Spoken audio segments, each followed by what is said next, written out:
warahmatullahi wabarakatuh. Selamat pagi semua. Yang terhormat Kepala Sekolah SD Negeri 3 Bau-Bau, yang saya hormati dan yang sekaligus saya banggakan, Bapak Ibu Guru Hebat SD Negeri 3 Bau-Bau. Terima kasih Bapak Ibu sudah meluangkan waktunya untuk bersama-sama mengikuti kegiatan kami pagi hari ini dalam diseminasi budaya positif. Puji syukur kita panjatkan kehadirat Tuhan Yang Maha Esa karena berkat limpahan karunia-Nya lah, karena kita masih diberi kekuatan, kesehatan untuk bersama-sama mengikuti kegiatan pada pagi hari ini. Selanjutnya arahan dari Ibu Kepala Sekolah SD Negeri 3 Bau-Bau. Kepada Ibu disilahkan. Terima kasih Ibu Baby Bismillahirrahmanirrahim. Yang terhormat Bapak Ibu Guru SD Negeri 3 Bau-Bau yang paling yang membanggakan, calon guru penggerak angkatan 11 SD Negeri 3 Bau-Bau. Assalamualaikum warahmatullahi wabarakatuh. Waalaikumsalam warahmatullahi wabarakatuh. Alhamdulillahirrahmanirrahim. Senantiasa kita mengajarkan puji syukur kehadirat Allah Subhanahu wa taala, melaksanakan kegiatan diseminasi budaya positif yang merupakan bagian kegiatan, salah satu kegiatan aksi nyata calon guru penggerak di SD Negeri 3 Bau-Bau. Salawat dan salam senantiasa tercurah kepada junjungan kita Nabi besar Muhammad sallallahu alaihi wasallam, Allahumma shalli ala sayyidina Muhammad ala Muhammad. Semoga kita semua yang ada di ruangan ini dan kita semua yang ada di sekolah ini mendapatkan syafaat beliau di yaumil akhir nanti. Amin ya rabbal alamin. Teman-teman, khususnya calon guru penggerak SD Negeri 3 Bau-Bau, saya pada pagi hari ini sangat mengapresiasi kegiatan teman-teman calon guru penggerak, yang mana semangat guru-guru di dalam mengikuti menjalani pendidikan calon guru penggerak ini. Guru penggerak ini luar biasa. Ini satu kesyukuran buat kita di SD Negeri 3 Bau-Bau bahwa calon guru penggerak ini betul-betul keseriusan atau seperti saya katakan tadi, semangatnya itu untuk menjalani ini memang luar biasa. Ini sangat-sangat saya apresiasi dan merupakan satu kesyukuran bahwa ini adalah merupakan proses untuk meningkatkan kualitas guru di SD Negeri 3 Bau-Bau, yang mana sekolah kita adalah sekolah penggerak. Sekolah penggerak harus lebih maju setahap dua tahap dari sekolah lain. Kita menjadi sekolah yang menjadi sekolah percontohan. Kalau dulu sekolah-sekolah model sekolah apa, sekarang kalau sekolah penggerak itu dia harus lebih maju. Dengan adanya calon-calon guru penggerak yang ada di sekolah ini merupakan salah satu prasyarat bahwa sekolah penggerak itu harus menciptakan, yang menciptakan guru-guru yang berkualitas, yang memiliki kompetensi yang mumpuni untuk bagaimana kemajuan kualitas pendidikan di SD Negeri 3 Bau-Bau khususnya dan di Kota Bau-Bau pada umumnya. Kurikuler, kokurikuler, ekstrakurikuler, endingnya profil pelajar Pancasila, 6 dimensi itu yang harus kita keluarkan dari sekolah ini. Itu saja. Apapun kita pelajari, CGP itu juga itu profil pelajar Pancasila. Sekolah penggerak, profil pelajar Pancasila. Apapun yang bergerak itu profil pelajar Pancasila. Itu bagian daripada Merdeka Belajar, kurikulum Merdeka. Ya. Kita bikin strategi pembelajaran, kita bikin inovasi, ide-ide apa semua itu untuk menciptakan anak-anak ini yang memiliki profil pelajar Pancasila. Kemandiriannya ada, bernalar kritisnya ada, beriman bertakwa dan berakhlak mulianya dapat, bergotong royong, kerjasama, kolaborasi, refleksi. Itu semua di situ. Pembiasaan-pembiasaan seperti itu. Jadi mungkin ini juga merupakan bagian daripada budaya positif. Jadi semoga teman-teman guru yang dibahaskan hari ini juga bisa mendapatkan pengalaman wawasan dari teman-teman CGP yang sudah melakukan berbagi praktik baiknya, cerita praktik baiknya ketika mereka menerima ilmu dari pengajar praktik mereka. Ya, jadi khusus untuk CGP, selamat menjalani proses ini. Jangan patah semangat. Akan indah pada waktunya. Waktu tetap berjalan, silakan dilewati dengan merdeka, dengan bahagia. Jalani proses CGP ini dengan bahagia. Kemudian untuk teman-teman juga guru, ayo kita ikuti kegiatan ini. Terima kasih selalu berpartisipasi mendukung teman-teman. Untuk teman-teman guru yang belum CGP hari ini, dukungan kalian akan membantu, memudahkan, melancarkan teman-teman CGP kita untuk sampai di titik akhir, di puncak kegiatan mereka pada saat mereka nanti apa istilahnya itu, yang terakhir kemarin apa ya, kalau kita semacam gelar karya, apa namanya ya, apa kemarin di Pelagi Mata itu, panen hasil, ya, itu adalah finalnya mereka itu pada saat panen hasil, mereka pajang apa segala macam yang mereka telah lakukan. Ya, terima kasih buat guru-guru sudah mendukung teman-teman CGP. Mudah-mudahan ke depan juga kita bersimbiosis mutualisme. Mudah-mudahan juga kalian juga nanti seandainya juga lulus pada perekrutan di angkatan-angkatan sebelumnya, jika masih ada program ini, teman-teman juga CGP yang sudah lulus, mereka juga tidak akan miring kiri kanan mukanya, tetap juga akan mendukung semua. Ya, intinya di sekolah kita saling mendukung. Satu adalah untuk bagaimana kita membawa anak-anak kita ini menjadi anak-anak yang memiliki profil belajar Pancasila. Oke, mungkin itu saja pengantar kata dari Ibu pada kegiatan diseminasi ini. Dengan mengharapkan ridho Allah dan izin semua, kegiatan diseminasi budaya positif aksi nyata modul 14 yang dilakukan oleh calon guru penggerak dengan resmi kita buka. Wassalamualaikum warahmatullahi wabarakatuh.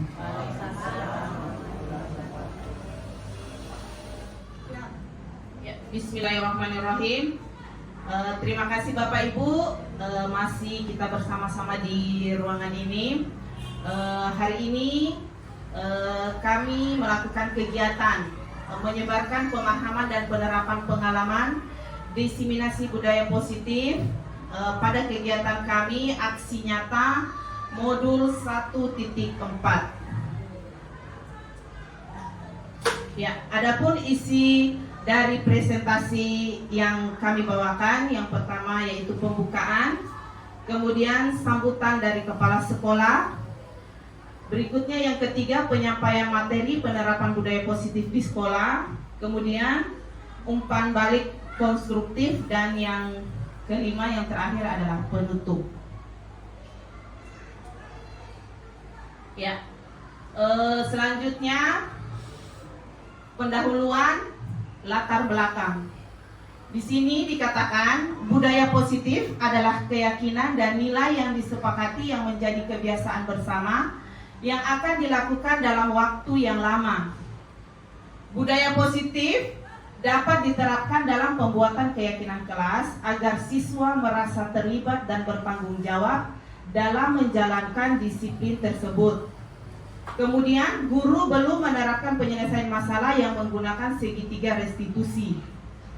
Guru masih seringkali menggunakan posisi kontrol sebagai penghukum, pembuat rasa bersalah, dan teman.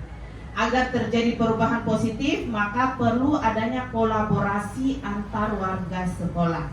Ya, jadi budaya positif yang dimaksud di sini, Bapak Ibu, yang sering kita lakukan di kelas itu biasa sudah ada beberapa guru yang saya sudah lihat ya di kelas itu sudah menerapkan budaya positif.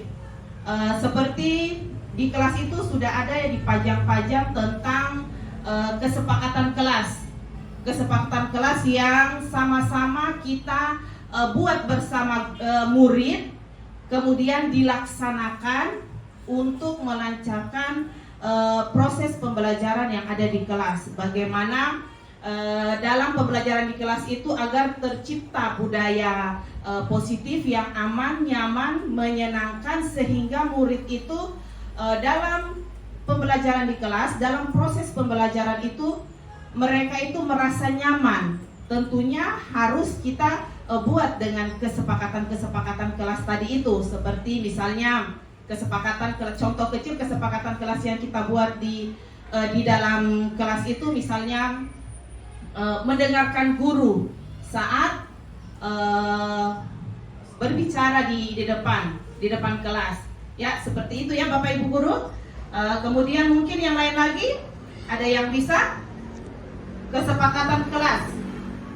Contoh lain misalnya, ya, membuang sampah pada tempatnya, itu adalah salah satu contoh kesepakatan kelas yang kita buat bersama murid untuk menciptakan budaya positif yang ada di lingkungan belajar kita, yang ada di lingkungan kelas kita. Kemudian segitiga restitusi nanti sebentar akan kita jelaskan di slide berikutnya.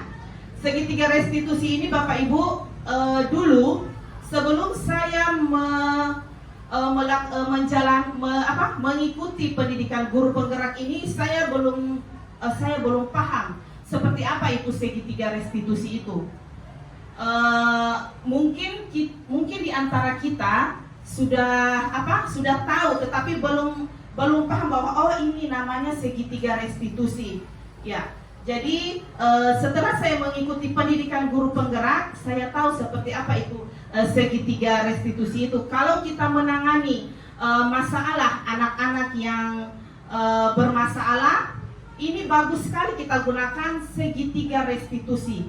Kita tanya dulu, kita memvalidasi dulu tindakannya seperti apa, kita menanyakan, jangan langsung kita menjudge anak tersebut. Jangan langsung kita, oh kamu memang salah. Ternyata itu tidak boleh kita lakukan seperti itu. Harus ada tahapan-tahapannya, kenapa sampai dia berbuat seperti itu, mengapa dia melakukan hal seperti itu. Tentunya kita harus menggunakan pola-pola segitiga restitusi ini. Saya mengikuti pendidikan guru penggerak ini, saya jadi paham. Oh ternyata seperti ini segitiga restitusi. Ya, seperti itu Bapak Ibu ya. Ya, selanjutnya tujuan aksi nyata. Tujuan aksi nyata yang kami lakukan dalam kegiatan ini, yang pertama itu tadi ya, murid merasa terlibat dan bertanggung jawab dalam menjalankan disiplin. Dengan adanya kesepakatan kelas yang kita buat tadi di dalam kelas, ya, murid itu merasa terlibat, bertanggung jawab. Kemudian yang kedua, murid merasa proses menciptakan kondisi untuk memperbaiki kesalahan sehingga karakter mereka lebih kuat ketika kembali kepada kelompoknya. Ya, ini tujuan kita membuat kegiatan aksi nyata. Selanjutnya, ini adalah konsep inti budaya positif yang kami akan terapkan, imbaskan kepada Bapak Ibu guru semua. Yang pertama yaitu perubahan paradigma belajar. Kemudian yang kedua adalah disiplin positif. Yang ketiga nilai-nilai kebajikan. Yang keempat adalah kebutuhan dasar manusia. Yang kelima motivasi perilaku manusia. Dan yang keenam 5 posisi kontrol guru. Dan yang ketujuh keyakinan kelas. Dan yang kedelapan segitiga restitusi. Saya yakin Bapak Ibu guru semua pasti sudah pernah melakukan semua kegiatan ini, tetapi Bapak Ibu guru mungkin tidak menyadarinya. Ya, untuk itu hari ini kita lebih pertajam lagi dalam pembahasan konsep inti budaya positif. Ya, kita masuk di pembahasan yang pertama yaitu pembelajaran dengan paradigma baru.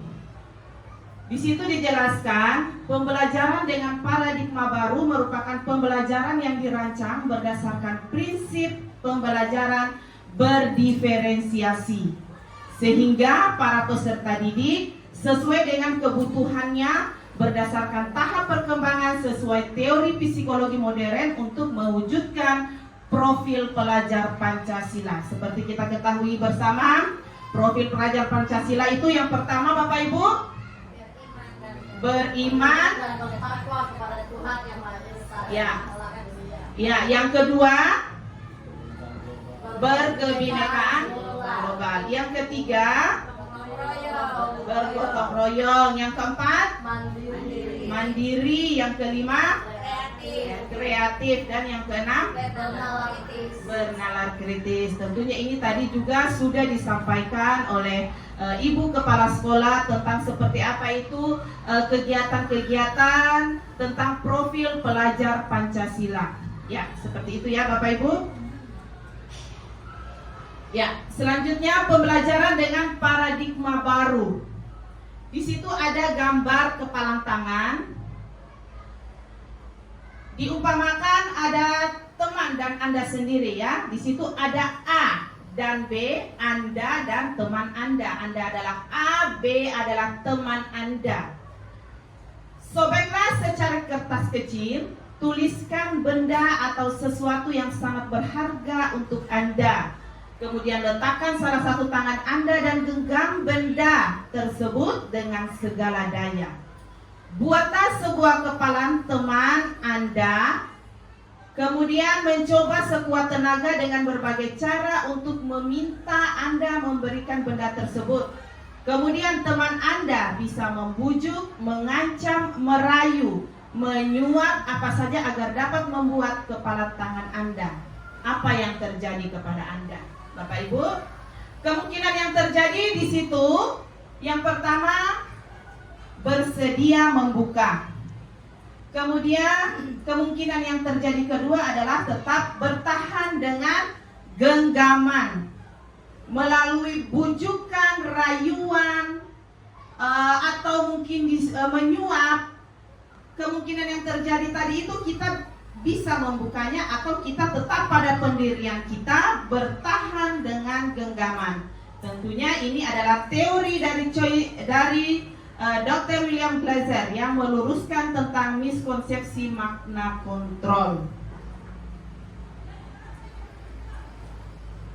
Ya, selanjutnya di miskonsepsi tentang teori kontrol. Di sini, pada teori kontrol di sini, ilusi guru mengontrol murid. Di situ saya ambil benang merahnya.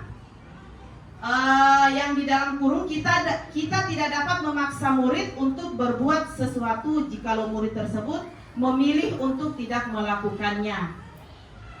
Pada dasarnya kita tidak dapat memaksa murid untuk berbuat sesuatu jikalau murid tersebut memilih untuk tidak melakukannya.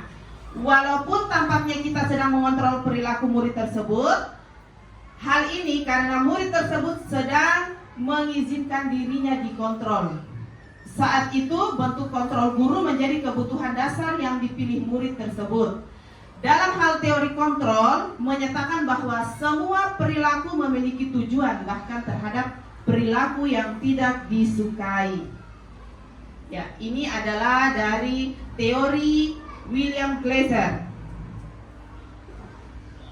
Ya, berikutnya ilusi bahwa semua penguatan positif efektif dan bermanfaat. Saya ambil benang merahnya di situ tentang penguatan positif atau bentuk-bentuk kontrol dalam jangka tertentu. Murid menyadari dan mencoba menolak. Bisa jadi murid menjadi tergantung pada pendapat guru. Dalam artian, di sini penguatan positif atau bujukan adalah bentuk-bentuk kontrol segala usaha untuk mempengaruhi murid agar mengulangi suatu perilaku tertentu. Dalam suatu usaha untuk mengontrol murid tersebut dalam jangka waktu tertentu, kemungkinan murid tersebut akan menyadarinya dan mencoba untuk menolak bujukan kita, atau bisa jadi murid tersebut menjadi tergantung pada pendapat sang guru untuk berusaha. Ya, selanjutnya ilusi bahwa kritik dan membuat orang merasa bersalah dapat menguatkan karakter. Di sini saya ambil lagi benang merahnya tentang menggunakan hal tersebut menuju pada identitas yang gagal. Dalam artian, menggunakan kritik dan saran bersalah untuk mengontrol murid menuju pada identitas yang gagal. Mereka belajar untuk merasa buruk tentang diri mereka. Mereka mengembangkan dialog diri yang negatif. Terkadang kala sulit bagi guru untuk mengidentifikasi bahwa mereka melakukan perilaku ini karena seringkali guru cukup menggunakan suara halus untuk menyampaikan pesan negatif. Ya, ilusi yang berikutnya, ilusi bahwa orang dewasa memiliki hak untuk memaksa. Di sini saya ambil benang merahnya, perilaku memaksa tidak akan efektif untuk jangka waktu panjang dan sebuah hubungan permusuhan akan terbentuk. Dalam artian di sini banyak orang dewasa yang percaya bahwa mereka memiliki tanggung jawab untuk membuat murid-murid berbuat hal-hal tertentu. Apapun yang dilakukan dapat diterima selama ada sebuah kemajuan berdasarkan sebuah pengukuran kinerja. Pada saat itu pula orang dewasa akan menyadari bahwa perilaku memaksa tidak akan efektif untuk jangka waktu panjang dan sebuah hubungan permusuhan akan terbentuk. Ya. Lalu siapakah pemegang kontrol sesungguhnya, Bapak Ibu? Dari penjelasan tadi, siapakah pemegang kontrol sesungguhnya? Guru. Ya. Kita lihat. Ya. Jawabannya di situ adalah tentu saja kita sendiri, ya. Kita sendiri yang memegang kontrol atas kepalan tangan kita. Apakah kita mau membuka atau menutup kepalan tangan kita itu bergantung pada diri kita masing-masing sesuai dengan kebutuhan dasar kita saat itu. Ya, itu tadi ya. Jadi kepalan tangan yang kita genggam tadi itu tergantung dari kita, apakah kita membukanya atau tidak, sesuai dengan kebutuhan dasar yang kita lakukan saat itu. Ya, berikutnya kita masuk di materi disiplin positif. Disiplin berasal dari kata disiplina yang artinya belajar. Disiplina mengacu pada disiplin diri yang memiliki tanggung jawab terhadap apa yang dilakukan yang berdasarkan nilai-nilai yang diyakini. Kemudian disiplin positif merupakan salah satu cara penerapan disiplin yang bertujuan untuk menumbuhkan kesadaran serta memberdayakan peserta didik tanpa imbalan atau penghargaan. Di sini penghargaan ini reward, ya, ancaman atau hukuman. Kemudian sebagai pendidik tujuan kita adalah menciptakan peserta didik yang memiliki disiplin diri sehingga mereka berperilaku mengacu kepada nilai-nilai kebajikan universal secara umum dan memiliki motivasi intrinsik dalam perubahan perilaku ke arah yang lebih baik. Selanjutnya di sini disiplin positif merupakan pendekatan mendidik anak untuk melakukan kontrol diri, menguasai diri dan pembentukan kepercayaan diri. Menguasai diri dan pembentukan kepercayaan diri, seseorang yang memiliki disiplin berarti mereka bisa bertanggung jawab terhadap apa yang dilakukannya karena mereka mendasarkan tindakan mereka pada nilai-nilai kebajikan. Sebagai pendidik kita harus menciptakan anak-anak yang memiliki disiplin positif sehingga mereka bisa berperilaku dengan mengacu pada nilai-nilai kebajikan dan memiliki motivasi intrinsik bukan karena paksaan, pujian atau hukuman. Ya. Berikutnya motivasi perilaku manusia. Mari kita tanyakan ke diri kita sendiri. Bagaimana kita berperilaku? Mengapa kita melakukan segala sesuatu? Pernahkah Anda melakukan sesuatu untuk mendapat senyuman dari orang lain? Pernah ya? Nah, untuk mendapat hadiah atau untuk mendapatkan uang. Tentunya ini pernah kita lakukan. Ya. Teori motivasi perilaku manusia. Yang pertama, untuk menghindari ketidaknyamanan atau hukuman. Apa yang akan terjadi apabila saya tidak melakukannya? Ini termasuk dengan motivasi eksternal. Berikutnya, untuk mendapatkan imbalan dari orang lain atau institusi, apa yang akan saya dapatkan apabila saya melakukannya? Ini juga termasuk motivasi eksternal. Kemudian yang ketiga, untuk menghargai diri sendiri. Saya akan menjadi orang yang seperti apabila saya melakukannya. Nah, ini termasuk motivasi internal atau tujuan disiplin positif. Berikut, ini adalah kutipan dari Ki Hajar Dewantara tentang merdeka. Merdeka di sini yang dimaksud, merdeka itu artinya tidak hanya terlepas dari perintah, akan tetapi juga cakap buat memerintah diri sendiri. Ya. Selanjutnya motivasi perilaku manusia. Di situ dikatakan Dian Gosen dalam bukunya Restructuring School Discipline menyatakan ada 3 motivasi perilaku manusia. Yang pertama di situ untuk menghindari ketidaknyamanan atau hukuman. Dikatakan bahwa tingkat terendah dari motivasi perilaku manusia biasanya orang yang motivasi perilakunya untuk menghindari hukuman atau ketidaknyamanan akan bertanya, apa yang akan terjadi apabila saya tidak melakukannya? Sebenarnya mereka sedang menghindari permasalahan yang mungkin muncul dan berpengaruh pada mereka secara fisik, psikologis, maupun tidak terpenuhinya kebutuhan mereka bila mereka tidak melakukan tindakan tersebut. Motivasi ini bersifat eksternal. Ya, berikutnya motivasi perilaku manusia yang kedua, yaitu untuk mendapatkan imbalan atau penghargaan dari orang lain. Di situ dikatakan satu tingkat di atas motivasi yang pertama tadi. Di sini orang berperilaku untuk mendapatkan imbalan atau penghargaan dari orang lain. Orang dengan motivasi ini akan bertanya, apa yang akan saya dapatkan apabila saya melakukannya? Tentunya di sini mereka melakukan sebuah tindakan untuk mendapatkan pujian dari orang lain yang menurut mereka penting dan mereka letakkan dalam dunia berkualitas mereka. Mereka juga melakukan sesuatu untuk mendapatkan hadiah, pengakuan, atau imbalan. Kemudian motivasi ini juga bersifat eksternal. Ya, yang ketiga motivasi perilaku manusia untuk menjadi orang yang mereka inginkan dan menghargai diri sendiri dengan nilai-nilai yang mereka percaya.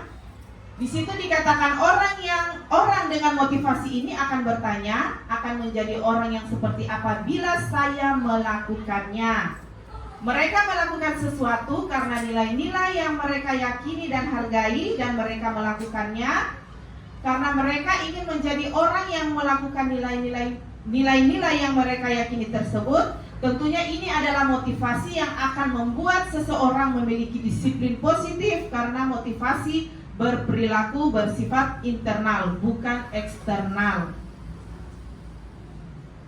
Ya. Berikutnya hukuman dan penghargaan. Dalam menjalankan peraturan ataupun keyakinan kelas atau sekolah, bila mana ada suatu pelanggaran, tentunya sesuatu harus terjadi.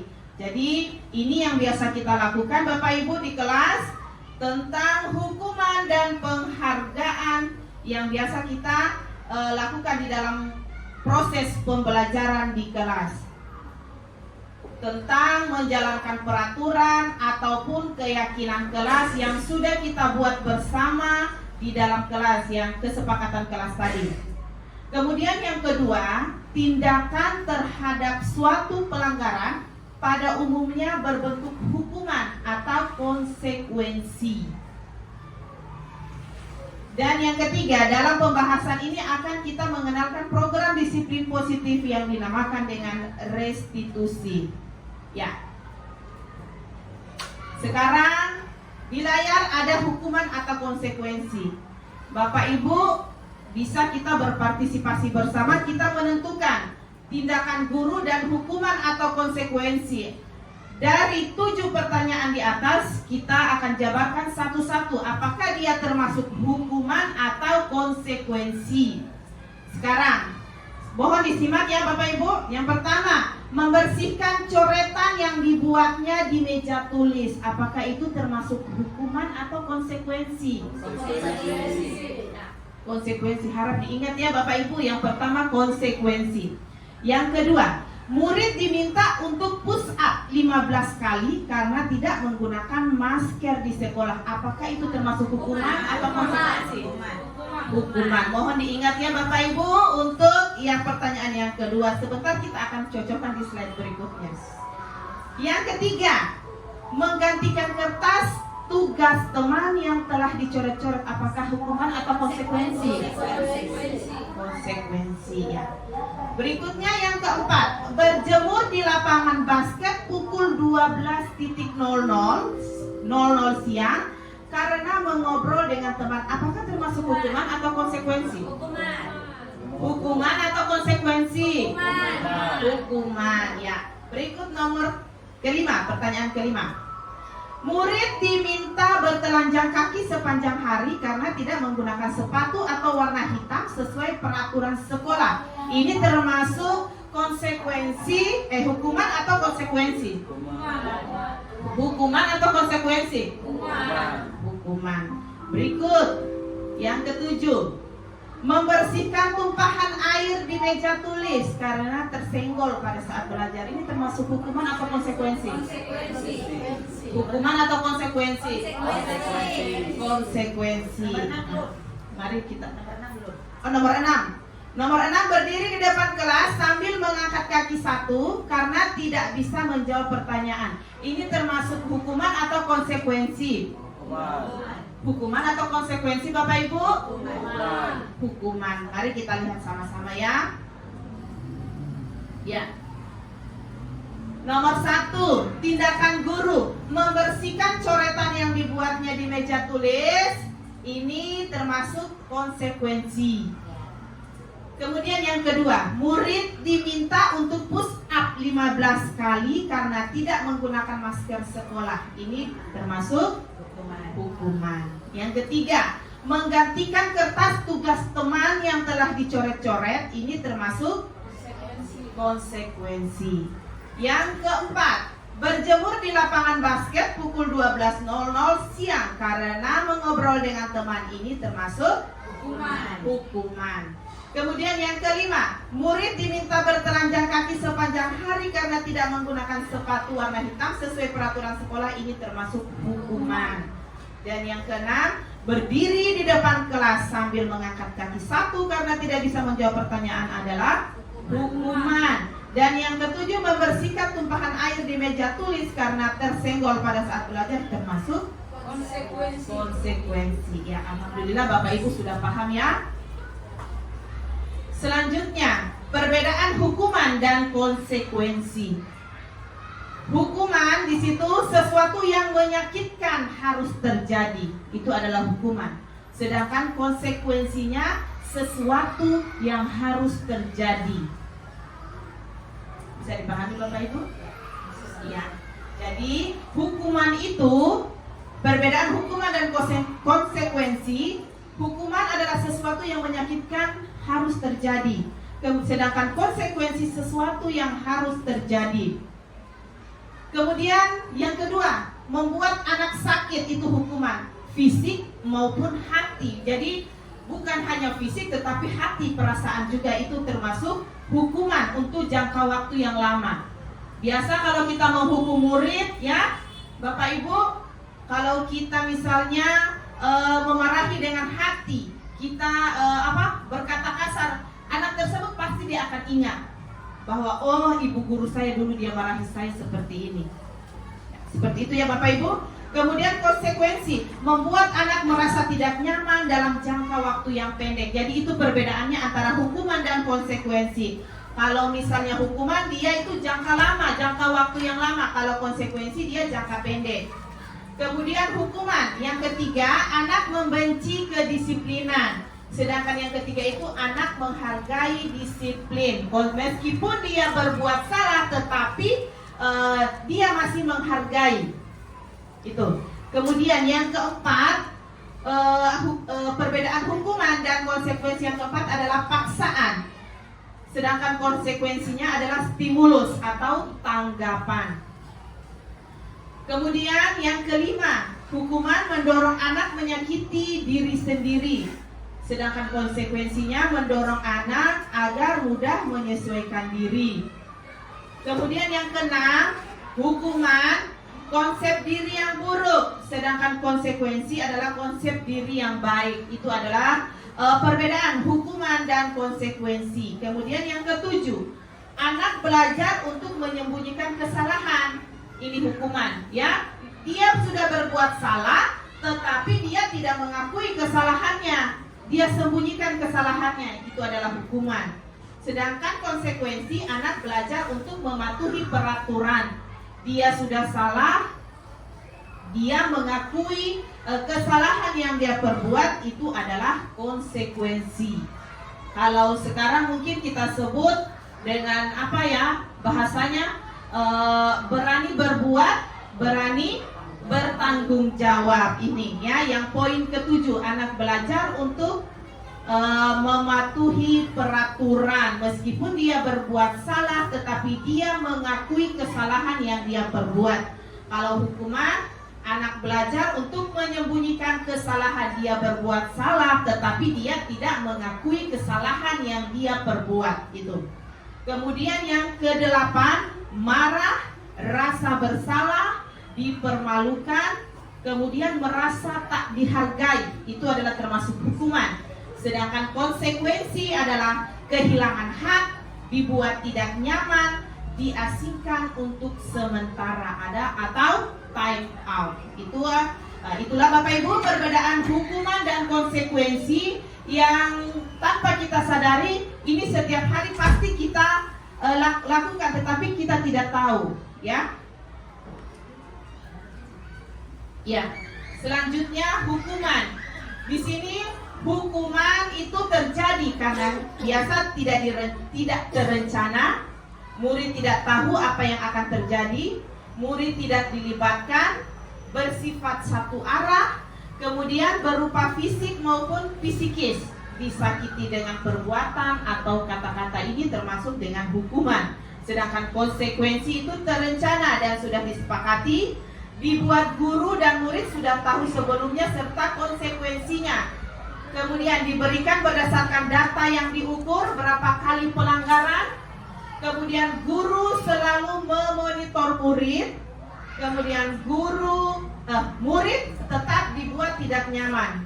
Jadi contoh konsekuensi yang diterapkan di kelas seperti yang kita lakukan, seperti kesepakatan kelas tadi.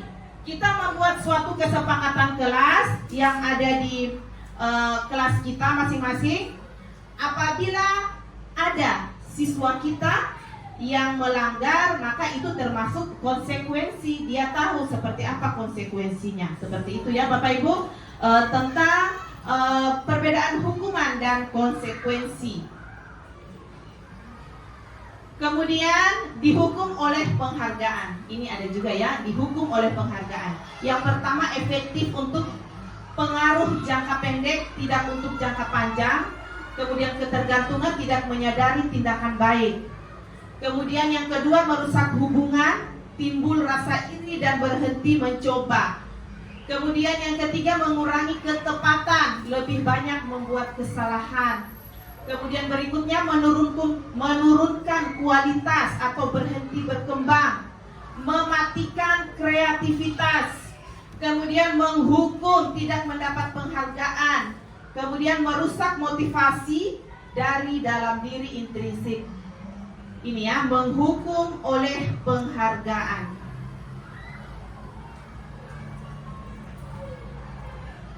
Baik penghargaan maupun hukuman, ini termasuk cara-cara kita dalam mengontrol perilaku seseorang yang menghancurkan potensi untuk pembelajaran yang sesungguhnya.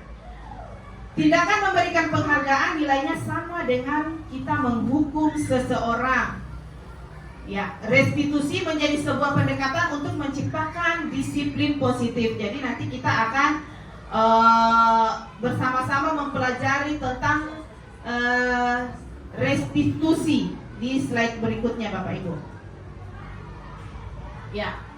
Selanjutnya, bentuk program kebajikan atau apresiasinya. Dalam memberikan apresiasi atau pengakuan, perlu diingat beberapa hal. Yang pertama itu, beri pengakuan secara khusus, kemudian beri pengakuan secara pribadi, beri pengakuan kepada semua murid atau bergantian, Beri pengakuan secara konsisten, fokus pada proses.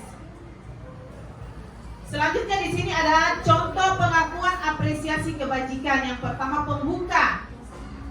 Di sini kemarin saya memperhatikan, saya menghargai, terima kasih untuk, itu termasuk pembuka. Kemudian nilai kebajikan, rasa empatimu besar sekali, kepedulian, kemudian rasa tanggung jawab.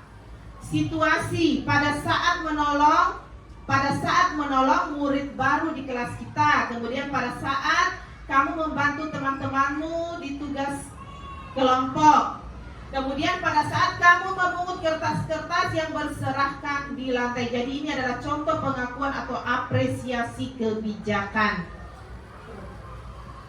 Selanjutnya, restitusi. Apa itu restitusi?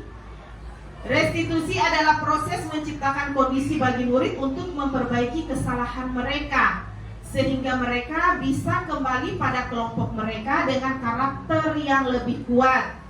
Restitusi juga merupakan proses kolaboratif yang mengajarkan murid untuk mencari solusi untuk masalah mereka dan membantu murid berpikir tentang orang seperti apa yang mereka inginkan menjadi dan sebagaimana mereka harus memperlakukan. Jadi Bapak Ibu, apabila kita mendapatkan satu kasus di kelas kita, ya, jangan langsung kita menjudge murid kita itu kalau dia berbuat salah.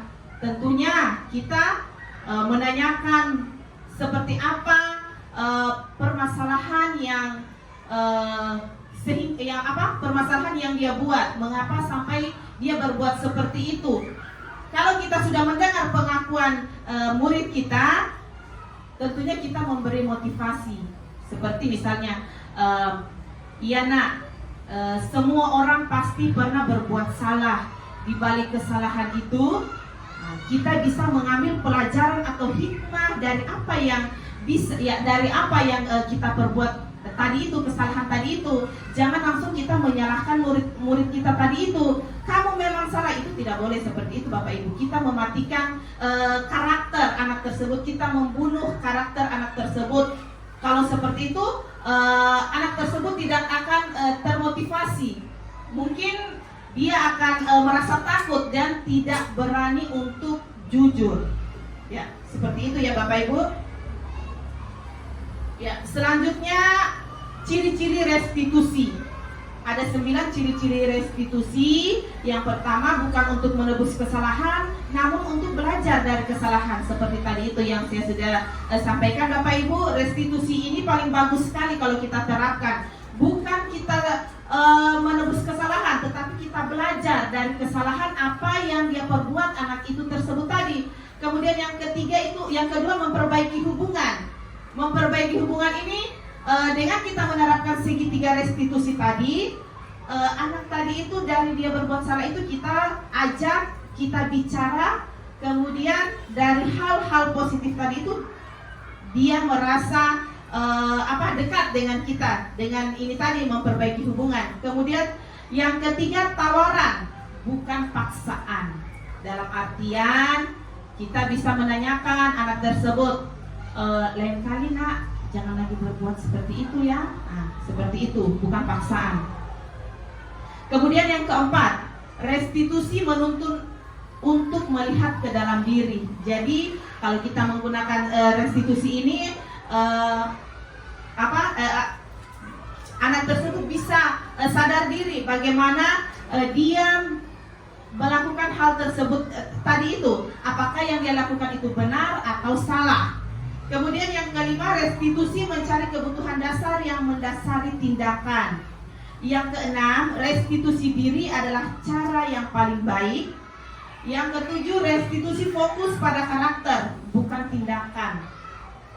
Kemudian yang kedelapan, restitusi fokus pada solusi. Jadi kita mencarikan solusinya seperti apa. Apabila anak tersebut itu membuat kesalahan atau membuat kasus, kita mencarikan solusinya seperti apa. Kemudian yang kesembilan, restitusi mengembalikan murid yang berbuat salah pada kelompoknya. Jadi kita besarkan jiwanya supaya anak tersebut setelah dia berbuat kesalahan, kita besarkan jiwanya, kita bangun komunikasi yang baik bersama teman-temannya supaya dia merasa dihargai kembali, dia tidak minder lagi apabila dia bersama teman-temannya. Itu. Jadi ini 9 ciri-ciri restitusi. Kemudian pengertian restitusi di sini, restitusi adalah proses menciptakan kondisi bagi murid untuk memperbaiki kesalahan mereka sehingga mereka bisa kembali pada kelompok mereka dengan karakter yang lebih kuat. Restitusi juga adalah proses kolaboratif yang mengajarkan murid untuk mencari solusi untuk masalah dan membantu murid berpikir tentang orang seperti apa yang mereka inginkan dan bagaimana mereka harus memperlakukan orang lain. Jadi ini Bapak Ibu paling bagus sekali kalau apabila di kelas kita ini kita menerapkan tentang restitusi ini. Di sini bagian-bagiannya restitusi yaitu yang pertama itu sebuah pilihan. Kemudian bukan menebus kesalahan tapi belajar dari kesalahan. Kemudian memperbaiki hubungan untuk mengevaluasi tindakan terhadap orang lain. Berikutnya tawaran bukan paksaan. Kemudian menuntun untuk melihat adanya ketidakselarasan antara tindakan dan keyakinan yang diinginkan. Kemudian mencari kebutuhan dasar yang mendasari tindakan, dalam artian di sini menguatkan karena bisa belajar dari kesalahan, kemudian fokus pada karakter sehingga murid menyadari akan menjadi orang seperti apa. Ya, itu tadi Bapak Ibu pemaparan dari kami tentang disiplin positif. Ya, terima kasih Bapak Ibu atas kesediaan waktunya. Saya ucapkan wabillahi taufiq wal hidayah. Wassalamualaikum warahmatullahi wabarakatuh.